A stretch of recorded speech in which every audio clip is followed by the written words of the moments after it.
धर्मदा काव्य मंच से आपको कुछ दिनों से हम आपको गुरु के नवगीत श्रृंखला के अंतर्गत नवगीत सुना रहे हैं। और आज उसी श्रृंखला में फिर एक नवगीत लेके आया हूँ। इसके पहले मैं आपको बता दूँ कुछ विद्वानों ने मेरे नवगीतों पर क्या क्या कहा है। तो रोज़ एक मैंने प्रारंभ में तो बहुत से नवगीतकारों के दृष्टिकोण बताए, और आज मैं आपको एक जो भोपाल के श्री पुष्पेंद्र वर्मा, वो मेरे नवगीतों के बारे में क्या कहते हैं, सुनिए। गीतों में अच्छे प्रयोग किए गए हैं, विचारवान होते हैं नवगीत, यह भी आपने सिद्ध कर दिया है, भाषा के साथ भी न्याय हुआ है। और अब देखें, ये तो कहते हैं पुष्पेंद्र वर्मा, आप क्या कहते हैं ये सुन करके मैं जानना चाहूँगा। सुनिए आज का नवगीत। शीर्षक है वसुधा एक कुटुंब।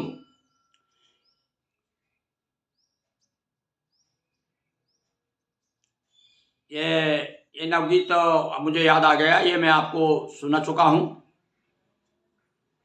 अरे हाँ, ये वसुधा एक कुटुंब, ये दूसरा नवगीत था, ये दूसरा है, ये सुनिए आप। किरण किन्नरी कंठ गा उठा, नव प्रकाश का गीत। इसे आप नए वर्ष का गीत भी मान सकते हैं, जो जैसा भी आप समझें, पर उसी भाव को लेकर के नए वर्ष के उपलक्ष्य में और नव प्रकाश के, दीपावली के बाद में नया वर्ष भी आता है, और सब कुछ रखते हुए मैंने ये कहा है। सुनिए अब।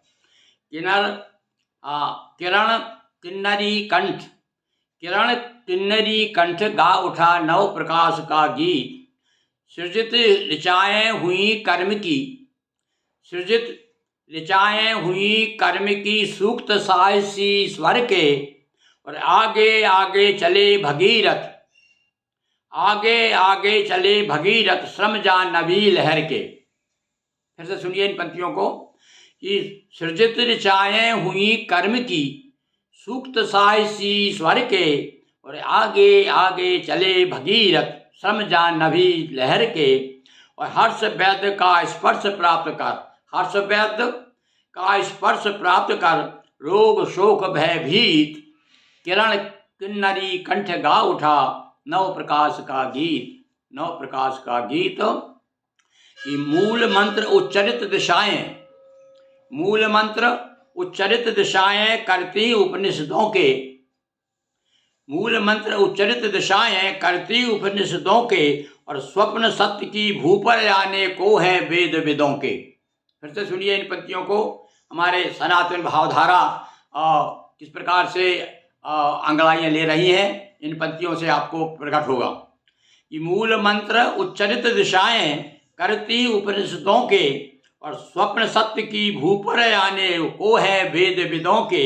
और वसुधा एक कुटुंब, हमारे यहाँ तो वेद भी इस बात को कहता है कि वसुधैव कुटुंबकम। तो वसुधा एक कुटुंब हिलोरें लेती अंतस प्रीत। वसुधा एक कुटुंब हिलोरें लेती अंतस प्रीत। किरण किन्नरी कंठ गा उठा, नव प्रकाश का गीत। और मैं आपकी प्रतिक्रिया की प्रतीक्षा में हूँ। बहुत बहुत